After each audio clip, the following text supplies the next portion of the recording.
comedy actor, received for shooting more than the famous handsome Alain Delon, in life was distinguished by a bad character, pathological avarice and various phobias, fear of odd neighbors, fear of being robbed. Louis Germain David de Funès de Golarsa was of Spanish descent. His parents moved to France from Seville when they decided to marry, as relatives on both sides were strongly opposed to this marriage. Louis was born on the 31st of July 1914. His father left his wife with 3 children. Louis was the youngest. Louis de Funès did not study well, but was an idol of his classmates for his ability to parody his teachers, pull pranks and disrupt boring lessons. He knew French, Spanish and English languages, was interested in art, but was distinguished by a hooligan character. He was good at drawing and playing the piano. As a young man, he worked part-time as a jazz pianist in the bars of Pigalle, Paris's famous red light district. When he played, he made incredible grimaces and was a crowd favorite. Louis first married Germaine Louise Elodie Royer. The couple had a son, Daniel. 6 years later,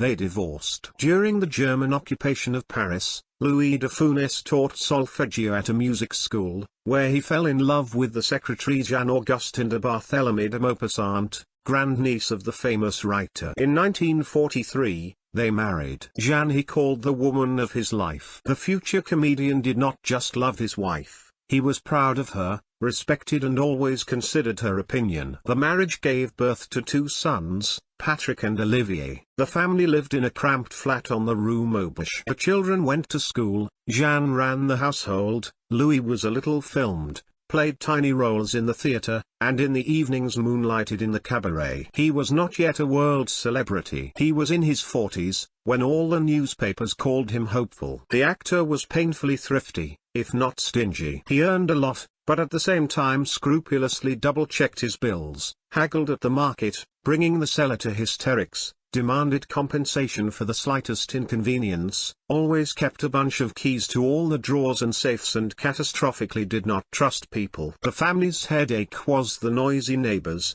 who had a row every night. De Funès with stoic calmness called every night scandals neighbors marital troubles of Monsieur and Madame Planche. It came to the point that they became hostages of the strange relations of neighbors, the children could not play, prepare lessons, the family lost sleep and peace. De Funès wanted to move and chose a flat on Rue de la Rome. The windows of the flat overlooked the railway. From the first deafening honk that shook the whole flat became clear that now the family's life will depend on the schedule of trains to Cherbourg, Nantes, Le Havre and back. The family jumped up at dawn at the whistle of the driver, and at 11 o'clock in the evening all went to bed when the last locomotive retired. De Funès was not disturbed by this neighborhood. One day, when he and his wife were walking in Paris and wandered into the Monceau Park, Jeanne said, "Ah, how beautiful it is. Lawns, flower beds. I would so like to wake up, open the windows to the garden and start the day with this marvelous picture." Louis replied, "If that's the case, I'll give you a new flat immediately." When they moved into a respectable house, de Funès began to suspect the neighbors from above in the manufacture of illegal substances. Both his wife and sons laughed outright. The neighbors were in their 80s. Louis de Funès had a phobia of thieves. He had about 30 keys in his bundle, which he used to lock everything from the garage and basement to the wardrobe. Since there were no security systems at the time, he had the house wired with cords that reached out to blank cannons, clappers and other intricate contraptions. He charged all these gadgets himself, and placed a battery of empty bottles by the front door from the inside for the night. It was impossible to get inside secretly. Nevertheless, the house was broken into a couple of times and valuables were taken. Much later, when home alarm systems became available, he was almost the first to install one. De Funès bought a revolver Smith & Wesson and was very proud of his purchase, repeating that he would shoot any scoundrel in the leg without warning. Although he had never fired a gun in his life and there were serious doubts at home that he was capable of doing so, De Funès before going to bed drank a lot of sedatives, put on a black light tight mask over his eyes, repeatedly, as a ritual, fluffed the pillow and only then fell asleep. The great comedian was always afraid of oversleeping at work and kept 3 alarm clocks on his bedside table. The role in the film Barbers and Temptation was episodic. The novice actor played a porter and was in the frame for about 40 seconds. Big money this work, of course, did not bring fame too. As shown by further practice, if not fantastic efficiency and boundless patience to Funesa, who knows whether he would have stayed in this profession or not. Over the next 10 years, he starred in half 100 and more films, and it was mostly roles in the crowd or in the episodes. The role of Poacher Blaireau in the film No Catches a Thief brought the actor audience recognition. The 60s are the peak of the acting career of Louis de Funès. Each year released several films, invariably bringing a comedian artiste a new wave of love and fame. The sympathy of the audience brought Louis and the trilogy about Commissioner Jouvet and Fantomas. The comedian played the commissioner brilliantly. At first it was assumed that the series would be 10, but after the third part called Fantomas vs. Scotland Yard, popularity went down, and the director André Unibel decided to limit himself to 3 series. The films Les Ignoux and The Big Walk were watched by audiences all over the world. Louis de Funès was idolized and adored everywhere. However,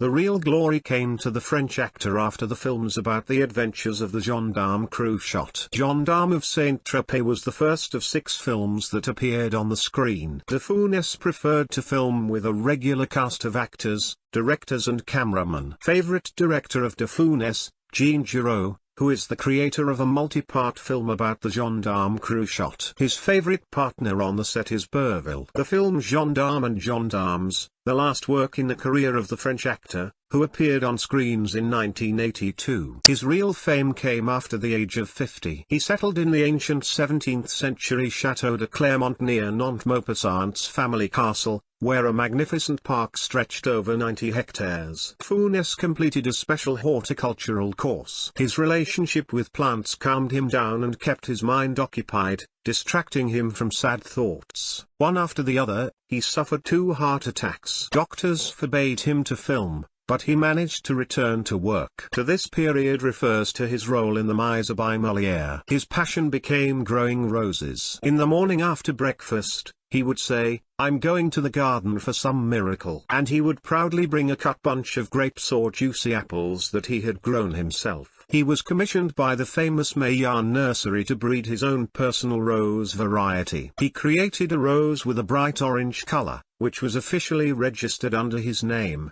the Louis de Funès rose. Gardener Victor was almost his only friend. They could spend hours discussing fertilizers, watering and seedlings, and even went fishing together, which for not tolerating the society of strangers actor was nonsense. Louis de Funès did not have a good relationship with his sons, whom he wanted to see continue the dynasty in cinema. Because of their refusals to film, the actor arranged scandals and called them donkeys who do not think about the future. Junior Olivier gave in to persuasion and successfully starred with his father in several films, but after entering a flying school and became a pilot for Air France. Patrick became a radiologist. Journalists interviewing de Funès amazed that they met a calm man with sad eyes, far from the image created by him eccentric jester. He did not tolerate society and spent his free time only in the family circle. He was panic-stricken by poverty, but could still surprise strangers. One Christmas day, de Funès bought children's bicycles for local kids. They were placed at the front doors of the neighborhood houses. The following New Year's Eve, he decided to present every family in Clermont-sur-Loire with a brand new color television set. He gave the impression of a real weirdo. They say that behind every great man is a great woman. On the morning of the 27th of January 1983, Louis de Funès went out to his wife and said,